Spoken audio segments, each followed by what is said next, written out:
সোহরাওয়ার্দী উদ্যানে একজন যুবক সে মসজিদ নির্মাণের জন্য চেষ্টা চালাচ্ছে এবং আলাদা একটা জগৎ গড়ে তুলেছে। সরকারি জমিনের উপরে এভাবে অনুমোদনহীন অবস্থায় মসজিদ নির্মাণ করা শরিয়া কতটুকু এলাও করে? ভেরি ভেরি ইম্পর্টেন্ট একটা বিষয়। মানে আমরা আসলে আবেগ দিয়ে অনেক কিছু করতে চাই, আবেগ দিয়ে অনেক কিছু করতে চাই। দেখেন, আল্লাহর জমিনের মালিক আল্লাহ, কোনো সন্দেহ নেই। গোটা জমিনটাই মসজিদ, যেখানে নামাজের রক্ত হবে, আপনি পবিত্র স্থান হলে সেখানে নামাজ আদায় করতে পারবেন। কিন্তু সরকার যেখানে অনুমোদন দেয় নাই, রাষ্ট্র যেই জমির মানে আমানতদার বা জিম্মাদার, ওই জায়গায় মন চাইলো আর আপনি মসজিদ নির্মাণ করে জায়গা দখল করে রেখে দেবেন, এটা কিন্তু ইসলাম অনুমোদন করে নাই। এবং ওমর রাদিয়াল্লাহু তাআলা আনহুর জামানায় এটা শক্ত হাতে তিনি ডিল করেছেন, যে যারা এরকম অনুমোদনহীন একটা জায়গায় এই যে মসজিদ নির্মাণ করে, ভাই আল্লাহর ঘর আল্লাহর জন্য আপনি নির্মাণ করছেন, এমন একটা ঘর আপনি বানাইলেন যে 2 দিন পরে এটাকে ভেঙে ফেললো, তো আপনি যে এই মানুষের টাকা নিয়ে প্রতারণা কেন করতেছেন? যেখানে এই জমির কোনো ডিড ডকুমেন্টস রাষ্ট্রীয় রুলস অনুযায়ী আপনার কাছে নাই, আপনি এটার না মালিক, না এটা অক্ষ করা হয়েছে, না এটা আপনাকে ব্যবহারের জন্য অনুমতি দেওয়া হয়েছে, কোনো কিছুই দেওয়া হয়নি, কিন্তু আপনি দখল করে একটা মানে ত্রিপল দিয়ে ঘিরে টিরে তারপরে কালেকশন শুরু করে দিলেন, মসজিদ বানায় দিলেন। আরে ভাই, এগুলো আপনি পাইছেন কোথায়? কোন ইসলামিক স্কলারের সাথে আপনি আলোচনা করেছেন?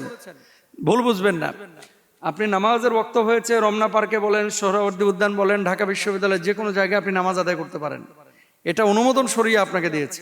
কিন্তু আপনি মসজিদ বানানোর জন্য স্থায়ীভাবে ওই জমির মালিক আপনাকে হওয়া লাগবে, অথবা ওই জমিটা অক্ষকৃত হওয়া লাগবে, ওই জমিটা সুস্পষ্টভাবে আপনার অধীনে থাকা লাগবে। এই যে বাজারগুলো দেখবেন যে যেখানে ভেজাল আছে ওখানে একটা মসজিদ বানায় অনেকে, সবাই না। ওদের ইন্টেনশন হচ্ছে মসজিদটা বানাইলে এখানে মানুষের একটা দুর্বল পয়েন্ট তৈরি হবে, সহজে হাত দেবে না। মসজিদটা 1-2 বছর রেখে তারপর আস্তে আস্তে ছোট ছোট দোকান বানানো শুরু করে এই মসজিদকে কেন্দ্র করে। তো এদের ইন্টেনশন খারাপ। আপনার ইন্টেনশন, আপনি নিজের বাড়ি কি সরকারি জায়গায় এভাবে ইনভেস্ট করে বানান? কেন বানান না? বানান না এই কারণে যে কোনো সময় সরকার উঠায় দিতে পারে, রাইট? তাহলে আপনি নিজের বাড়ি, নিজের ঘর সব হচ্ছে নিজের মালিকানাধীন জায়গায় আপনি বানাচ্ছেন, আর মসজিদের বেলায় আমার আল্লাহর কি এতই শূন্যতা তৈরি হয়েছে নাউজুবিল্লাহ, যে জোর করে জমি দখল করে অথবা সরকারের জায়গায় কোনো অনুমোদন নাই, এই জায়গায় আপনাকে মসজিদ বানাইতে হবে? কে পারমিশন দিয়েছে এগুলা? বরঞ্চ এগুলো কি হয়, পরবর্তীতে টাকা পয়সা কালেকশন হয়, ধরেন 50 লাখ 60 লাখ 70 লাখ কালেকশন হবে, এরপরে সরকার এসে এটাকে উঠায় দিবে, জনগণের টাকাগুলো নষ্ট হবে। এই জন্য আপনাদেরকে বলবো, সতর্ক থাকবেন। কোনো আবেগ দিয়ে ইসলাম চলে না, ইসলাম চলে দলিল দিয়ে। ইসলাম বিবেক দিয়ে চলে, দলিল দিয়ে চলে। নামাজ আপনি সারা পৃথিবীর যে কোনো জায়গায় পড়তে পারেন, কিন্তু যে কোনো জায়গায় আপনি মন চাইলো আর মসজিদ বানায় দিবেন, এটার অনুমোদন কিন্তু ইসলাম আপনাকে দেয় নাই। তাহলে যে যুবকরা এই কাজগুলো করতেছে, বা যে মানুষগুলো কন্টেন্ট ক্রিয়েটররা ওখানে গিয়ে যে আপনার একটা হাইপ উঠাচ্ছে, আপনাদেরও জানা উচিত যে আসলে বেসিক্যালি একটা মসজিদ স্থায়ীভাবে নির্মাণ করার জন্য বা কালেকশন করার জন্য, মানুষের কাছে ফান্ড চাওয়ার জন্য আপনার একটা ভ্যালু থাকা লাগবে, যে এই জায়গাটার মালিকটাকে। সারা পৃথিবীর মালিক আল্লাহ, কিন্তু ওখানে তো সোহরাওয়ার্দী উদ্যান সরকারের নিয়ন্ত্রণ করে একটা মাঠ, ঐতিহাসিক মাঠ। আপনি এখানে নামাজ পড়তে পারেন, কিন্তু মসজিদ বানানোর জন্য অবশ্যই গভর্নমেন্টের কাছে আপনার অনুমতি নেওয়া লাগবে। ওখানে মদ জুয়া সবই চলতেছে, ওই জায়গাটায় নেশাখোরদের আখড়া সবই চলতেছে, পুলিশ এদেরকে পেদানিও দেয়, তারপরে আবার শুরু হয়। তো আপনি যে ওই জায়গাটায় করতেছেন, 2 দিন পরে আপনার মসজিদ ভাঙলে এই ক্ষতিপূরণটা আপনি দিবেন, তখন তো আপনার আর খুঁজে পাওয়া যাবে না। এই জন্য অনুমোদনহীন এইভাবে মসজিদ নির্মাণ অন্যের জায়গায়, এটা ইসলাম অনুমোদন করে না। আল্লাহ বুঝদান। মোহতারাম, আপনার কাছে জানতে চাচ্ছি, ভারত উত্তাল এবং দিল্লি পুরা কাঁপছে আন্দোলনে, এমত অবস্থায় ভারতের মুসলমানদের কি করণীয়? তারা কি আন্দোলনে যোগ দিবে, শরিক হবে, নাকি নীরবতা অবলম্বন করবে? যেহেতু অমুসলিম আধিক্যের দেশে তারাই রাষ্ট্রটাকে শাসন করে, সেক্ষেত্রে আপনার বক্তব্য কি? ভেরি ভেরি ইম্পর্টেন্ট একটা বিষয়। এই যে আন্দোলনটা শুরু হয়েছে মূলত প্রশ্ন ফাঁস, সরকারি চাকরিতে অনিয়ম, মানুষের বেকারত্ব, এ থেকে স্টুডেন্টরা কিন্তু আন্দোলন শুরু করেছে।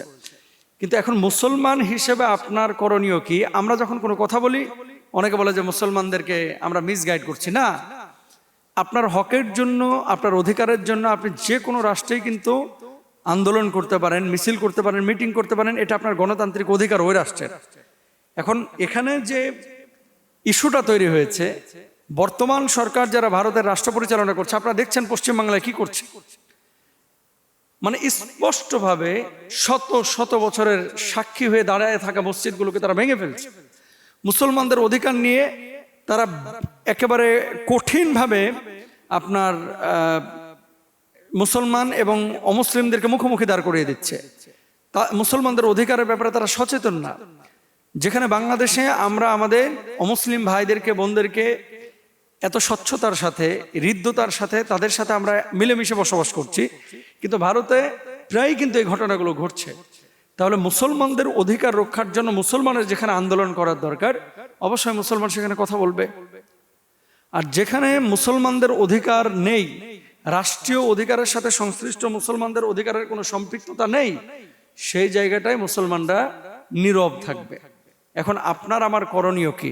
আপনার আমার করণীয় হচ্ছে, এই দেশ থেকে আপনি কিছু করতে পারবেন না। আপনাকে কি করতে হবে? দোয়া করতে হবে। আর মজার বিষয় হচ্ছে, দেখেন, ইউরোপে আমেরিকায় কোনো অঞ্চলে যদি এরকম বৃহৎ কোনো আন্দোলন হয়, যারা দায়িত্বশীল তারা কিন্তু পদত্যাগ করে। কিন্তু এই উপমহাদেশে কেন যেন চেয়ারটার খুব মজা।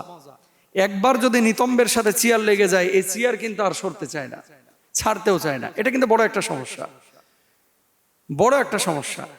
তো এখন দেখলেন না কিয়ার স্টারমার ব্রিটিশ প্রধানমন্ত্রী কি করলেন? তারপরে এর আগে বরিস জনসন, কত মানুষ এরকম ক্ষমতা ছেড়ে দিয়েছেন, ঋষি সুনাক, এরা পারে। কিন্তু এই উপমহাদেশের মানুষ কেন জানো, মানে জান না দেওয়া পর্যন্ত এরা ক্ষমতা ছাড়তে চায় না।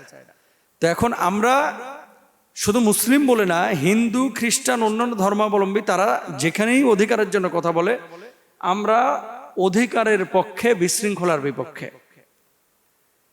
এখন সে দেশের সরকার কিভাবে ট্যাকেল দিচ্ছে এবং এর ভিতরে গোয়েন্দা রিপোর্ট কি আছে সেটা তাদের বিষয়।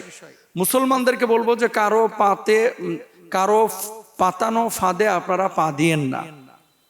সোশ্যাল মাধ্যমে এই আলোচনাগুলো যায়, যখন মুসলমানরা এরকম কারো পাতানো ফাঁদে আপনার পা দেয়, তখন মুসলমানদের বৃহৎ একটা ক্ষতি হয়ে যায়। আমরা চাই ওই ভারতেও মুসলমানরা শান্তিতে বসবাস করুক। আমরা চাই এই দেশেও অমুসলিমরা, মুসলমানরা শান্তিতে বসবাস করুক। বিশৃঙ্খলাকারীকে আল্লাহ তাআলা পছন্দ করেন না। তবে হ্যাঁ, যখন আপনার কেউ মুখের খাবার কেড়ে নেয়, যখন আপনার চাকরি বাকরি কেউ কেড়ে নেয়, যখন পরীক্ষার নামে মেধাবীদেরকে অবমূল্যায়ন করে আপনার প্রশ্ন ফাঁস করে দেওয়া হয়, তখন প্রত্যেকটা জাতির সন্তানদের রাইট আছে যে তারা আন্দোলন করবে। এখন থরথর করে গদি কাঁপতেছে কার? মোদির। এই যে গদি কাঁপতেছে, এখন গদি কাঁপবে, গদি থেকে পড়বে, নামবে না উঠবে, বসবে, এটা হচ্ছে ওই দেশের নাগরিকদের বিষয়। আমার আজকের আলোচনার মূল পয়েন্টটা হচ্ছে, আমার মুসলমান ভাই এবং বোনরা, অনেক সময় আপনারা আবেগে, ইমোশনে পড়ে দেখা যাচ্ছে যে কারো পাতানো ফাঁদে আপনারা পা দেন, এরপরে বৃহৎ একটা ক্ষতি হয়। সুতরাং আপনি আপনার হক রিলেটেড বিষয়ে অবশ্যই প্রতিবাদ করবেন। যেখানে আপনার হক নাই, যেখানে রাষ্ট্রীয় আইন ভঙ্গ হয়, ওই জায়গাগুলোতে বৃহৎ স্বার্থে আপনাকে নীরবতা অবলম্বন করতে হবে। ওই দেশের কথা বলতেছি, যেহেতু সেখানে মুসলমানদের সংখ্যা কম এবং নির্যাতিত হয়। আর আমার বাংলাদেশে হিন্দুরা কিন্তু ভারতের মুসলমানরা যতটা নির্যাতিত হচ্ছে, বর্তমানে বাংলাদেশে আমাদের হিন্দু ভাই বোনেরা অনেক বেশি আরামে আছে। আমরা চাই এই দেশ থেকে আপনারা শিক্ষা নেন যে হিন্দুদেরকে যেমন ভালো রাখা হয়েছে, ওপারের মুসলমানদেরকেও ভালো রাখার চেষ্টা করেন।